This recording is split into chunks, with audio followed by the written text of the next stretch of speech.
hold hands and close your eyes. It's midnight, and you're listening to the Ghost Story Guys.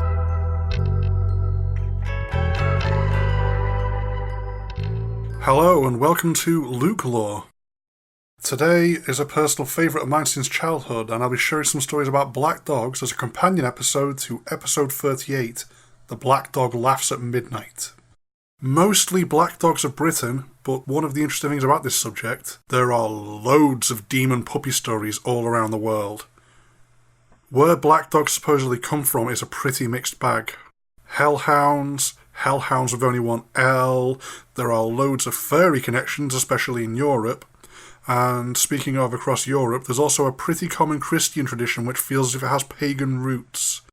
The idea that the first person buried in a graveyard had the job of watching over that place, so a dog would be buried there to watch over everyone else instead of leaving a human to guard it. This seems to be an origin for very widespread church grim stories across the European continent, and they really are all over the place. Wherever people went with dogs, some form of black dog seems to loyally follow whether we want them to or not, given how dangerous some of them are. Black Shuck seems to be one of the most commonly referred to black dogs. This is unsurprising given that Black Shuck was the legend Arthur Conan Doyle used for Hound of the Baskervilles, and a little bit of pop culture fame goes a long way. It can be confusing trying to work out if the folklore refers to the Black Shuck or a Black Shuck. They're so common, and the folklore so messy, this may well be a plural for black dogs as a whole. Shuck could be derivative of the word shaggy, but there's a more interesting possible connection with the Saxon word shuka, which is an old word for demon. Black shaggy demon dogs generally seem to fit the bad omen or banshee mould of black dog stories, but there's one brilliant and famous report in 16th century Suffolk which managed to make the newspapers at the time that bucks that trend. In the town of Bungay, Sunday the 4th of August in the year 1577, there was a well-witnessed report that Black Shuck burst into a church and mauled some people to death. There was a storm that had the terrified townsfolk huddle in the church away from it. As the reports go, this storm was darkness, rain, hail, thunder and lightning as never ever seen the like. This was a time when most houses were built with thatch and timber, so if lightning is raining down with the thunder, you hauled ass into the only stone building which comes with its own lightning rod. As people knelt and prayed, hoping for the storm to pass without smiting the crap out of any extra flammable home, Black Shuck was suddenly to appear among everyone and start lashing out with tooth and claw. An old verse recording this went, "All down the church in the midst of fire the hellish monster flew, and, passing onward to the choir, he many people slew." Don't trust every verse you hear, though. The official record of the church wardens only mentions that 2 men in the belfry were killed. These deaths were probably due to the lightning which struck the church clock. It was a seriously bad storm. According to the much more interesting folk stories, though, as suddenly as Black Shuck appeared, it ran off, next appearing at Blythburgh Church about 12 miles away to wreck their shit for good measure. This raises all kinds of questions and possibilities. Was it a Black Shuck? Was it just a dog running wild? Was it 2 dogs in 2 different churches?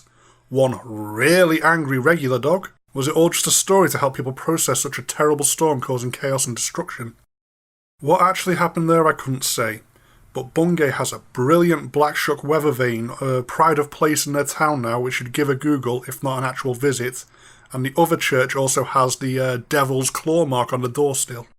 Black Shuck seems to embody the archetypal black dog. Their hair is black, which you would think would be obvious, but there are weirder stories out there that get lumped under the black dog umbrella despite failing the simple colour test.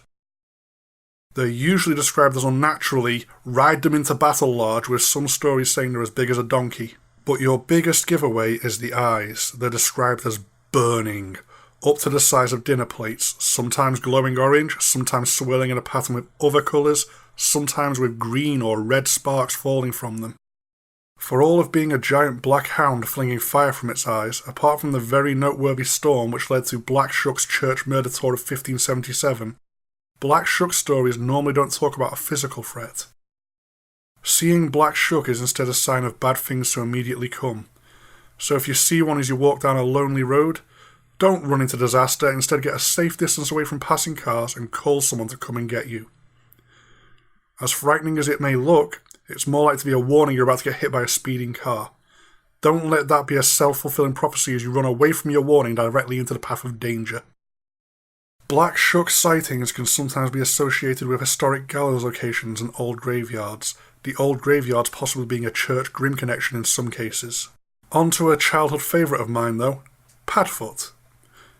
Most people are only familiar with the name thanks to Harry Potter, where the name was appropriated for a friendly werewolf. The actual dog Padfoot of Yorkshire is a full-on weirdo even by folklore standards. I first encountered the stories raiding the ghost stories section of the children's area in Ormskirk Library. Shout out to my local childhood library there, they did a lot of good work making me this weird. Here's the basic deal with Padfoot. From Yorkshire in the northeast of England, they are one of the black dogs notorious for actually attacking people as opposed to being one of the more common bad omens. It has a pretty unique gimmick. Padfoot's feet are on backwards. Apart from being easily identified as not really a dog by this, through some magical means, as this definitely isn't how physics works, Padfoot's footsteps come from the opposite direction of where it actually is. This makes Padfoot something of a demonic ambush predator, driving people towards it as its hapless victims try to run away from the sounds of pursuit. But there's more, and this is brilliant. Padfoot gets even weirder. They have another form. The dangerous black dog of Yorkshire can also appear as a giant woolly black ram. Padfoot can also appear as a demonic sheep. I freaking love Padfoot. I've not explored the global nature of these stories yet, so for the final black dog I want to tell you about a Japanese variant of dark demonic canine. Something a little bit different from the European folklore on the other side of the world. The Okuri Inu, sending off dog, or Akiri Okami, sending off wolf, is a kind of yokai which can stalk the dark mountain passes and forested roads of Japan. A yokai being a specific kind of spirit which roughly means bewitching apparition. The sending off part of this black dog's name refers to how it behaves. It follows behind their chosen victim as if they were seeing a friend along their way on their travels. Except its intentions are a little hungrier than that. It will follow you for your entire journey, and should you stumble or fall, it will dive on you and tear you to pieces. You have one chance, if you should fall, to escape that fate. You have to dramatically play out that you're meant to sit and take a break all along, in which case the Okuri Inu will patiently wait for you to continue travelling. Better make it good though, because the Okuri Inu is one of the most fearsome spirits that can be found in the wilds of Japan. But this can be to your advantage. The Okuri Inu is so dangerous that all of the spirits and demons will leave the traveller alone, as they want nothing to do with the black dog stalking them. As with most Japanese folklore, there are rituals to follow to keep you safe. Should you make it out of the mountains or forest safely, you need to turn and call, "Thanks for seeing me off." After that, this Okuri Inu will never follow you with an eye to eating you again. But you should also wash your feet when you get in and then leave out an offering of food for the black dog to show your gratitude for how it warded off all the other monsters. I'm not sure what happens if you don't follow the ritual, but I've never come across a story where it goes well for anyone who disregards them in Japanese folklore.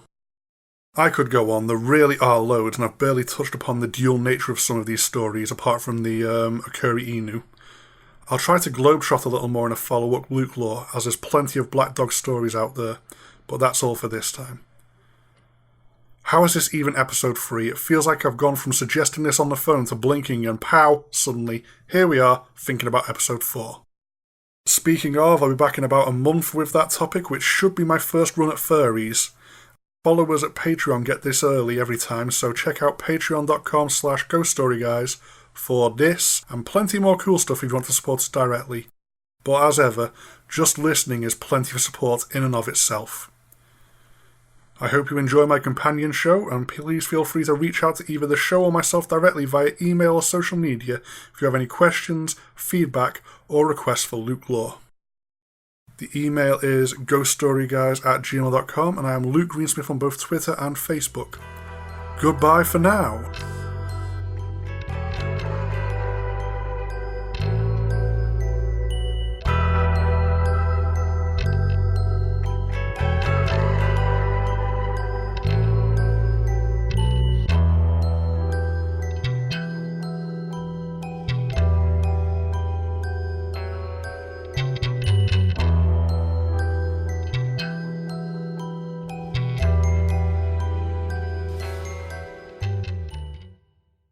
The occurring... Oh, no. More language.